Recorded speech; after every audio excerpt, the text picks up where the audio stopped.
उत्तराखंड की नारी शक्ति को अपने पैरों पर खड़ा करने के लिए राज्य सरकार प्रतिबद्ध नजर आ रही है। देहरादून में आयोजित विशेष कार्यक्रम में मुख्यमंत्री पुष्कर सिंह धामी ने मुख्यमंत्री एकल महिला स्वरोजगार योजना के द्वितीय चरण का आगाज किया। इस योजना का मुख्य उद्देश्य विधवा, तलाकशुदा, परित्यक्ता और अविवाहित महिलाओं को स्थानीय स्तर पर स्वरोजगार के अवसर प्रदान करना, ताकि उन्हें किसी और पर आत्मनिर्भर न रहना पड़े।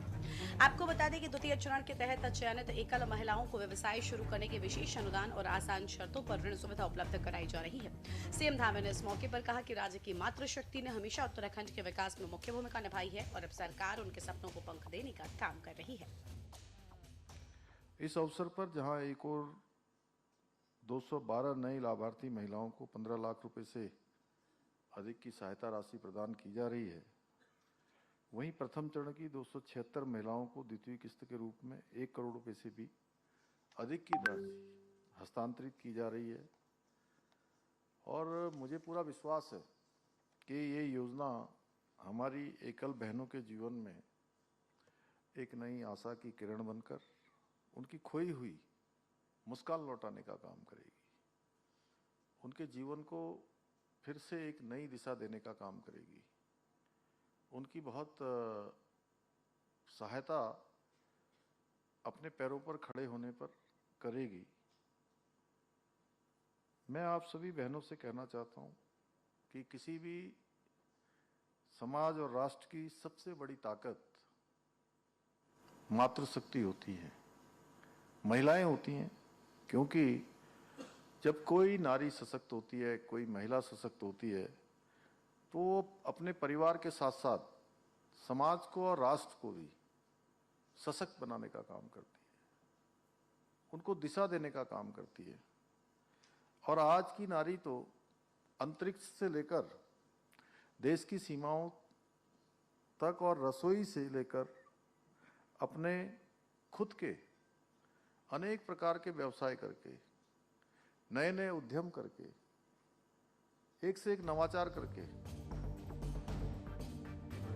आपको बता दें कि स्वयं सहायता समूहों से जुड़ी महिलाओं की वार्षिक आय 1 लाख रुपए या उससे अधिक करने के लक्ष्य के साथ प्रशिक्षण, तकनीकी सहायता और बिना ब्याज या कम ब्याज दर पर ऋण उपलब्ध कराया जाता है। महिला स्वयं सहायता समूहों के द्वारा तैयार स्थानीय उत्पादों को बाजार, पैकेजिंग और सही मंच देने के लिए विपणन सहायता प्रदान की जाती है। पहाड़ी और ग्रामीण क्षेत्रों की महिलाओं को स्थानीय संसाधनों से आजीविका व उद्यमिता शुरू करने के लिए आर्थिक अनुदान दिया जाता है। मेरे अंदर भी एक बड़ा भरोसा पैदा करती है, विश्वास पैदा करती है, और मैं सच कहूं तो आत्मविश्वास दी थी मुझे भी अंदर से, जब मैं अपनी बहनों के द्वारा पूरे राज्य के अंदर जो उनके उत्पाद बनते हैं, कोई सिलाई के उत्पाद जैसे आप बना रही हैं, आप ही लोग हैं वो भी, जब वो कोई अच्छे उत्पाद बनाती हैं,